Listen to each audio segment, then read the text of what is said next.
अज़ा अज़ल से तेरी इश्क का एक तराना बनी, नमाज तेरे नजर का एक बहाना बनी। को रोजे आजल থেকে আযান আশিকদের জন্য আল্লাহ পাওয়ার একটা গান, আর নামাজ আশিকদের জন্য আল্লাহর সাথে সাক্ষাৎ করার একটা বাহানা মাত্র। এই জন্য আল্লামা ইকবাল বলছেন, যেই ইমামের নজর নাই এই নামাজও পড়িস না, এই ইমামের পিছনেও যাইস না। তেরে ইমাম বে নজর, तेरे नमाज बे असर, ऐसे नमाज से गुजर, ऐसे इमाम से गुजर। को तुम्हार नमाजी इमाम, जे इमामेर पिछने तुमी नमाज पढ़छो, हुजूरी ना तार आछे ना तुम्हार आछे। को एमन नमाज पढ़ियो ना जेई नामाजेर मध्य हुजूरी ना थाके। नामाज सबाई पढ़े কিন্তু নামাজের মধ্যে বিয়াদবি করিও না। এই জন্য সুফিয়ায়ে কেরাম বলছেন, কিছু নামাজি আছে মুকাররব। এরা কারা? তো এরা যখন যাই নামাজের মধ্যে থেকে আল্লাহু আকবার বলে, এই ব্যক্তিও নামাজে, এই ব্যক্তির ভিতরও নামাজে, মনও নামাজে। নামাজের মধ্যে আশিক মাশুকের এক আজীব খেলা চলছে। এই নামাজ ওই ব্যক্তিকে প্রত্যেক দিন একটু একটু করে আল্লাহর নৈকট্যে নিয়ে যায়। আল্লাহ তাকে নিজের বন্ধু হিসেবে গ্রহণ করে। আর কিছু নামাজিকে বলে নামাজি মুফলেহ, এরা সফল, এরা সাকসেস। কি রকম? কোরআনে পাকের মধ্যে আমার আল্লাহ বলছেন, কদ আফলাহাল মুমিনুন আল্লাযীনা হুম ফি সালাতিহিম খাশিউন।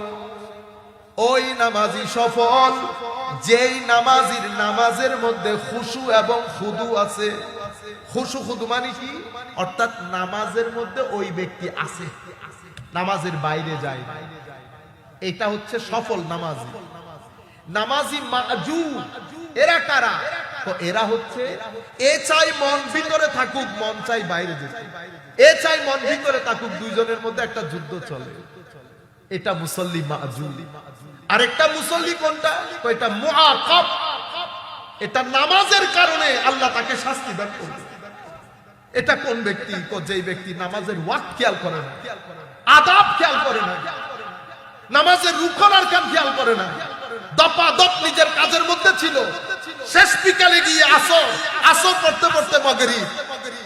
খেয়াল তার দুনিয়াতে, খেয়াল ব্যবসায়, চাকরি, ম্যাক্সিমাম নামাজ ছুটে যায়, নামাজের আদব খেয়াল করে না, আর যা করে সেটা মানুষকে দেখানোর জন্য করে।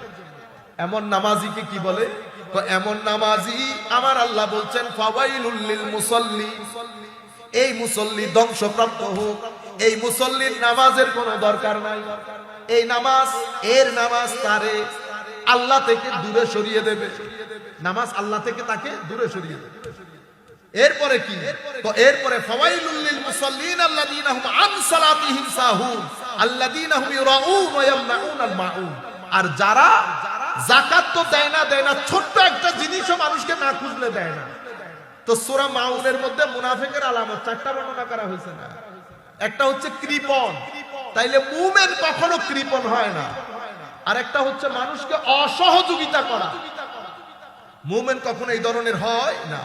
আর একটা হচ্ছে মানুষকে দেখানোর জন্য নামাজ পড়া। আমাদের মধ্যে যদি থাকে আমরা এই কাজ আর করবো না। আর একটা হচ্ছে সামান্য একটা জিনিস না খুঁজতে দেয় না, যাকাতও দেয় না। এই হচ্ছে মুনাফিকের আলামত। এরপরে আল্লাহ সূরা কাউসার শুরুতেই কি করেছেন? ইন্না আ'তাইনাকা আল কাউসার। হাবিব, আপনাকে আমি কাউসার গিফট করেছি, আতা করেছি।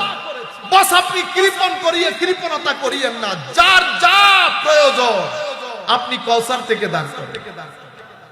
আপনি কাউসার থেকে দান করেন। ফাসাল্লি লিরাব্বিক, মোনাফিকের মতো, ঠিক আছে? মানুষকে দেখানোর জন্য না, নামাজ পড়বেন কার জন্য? কল্লি রব্বিক, আপনার রবের জন্য। নামাজ শুধু আল্লাহর জন্য।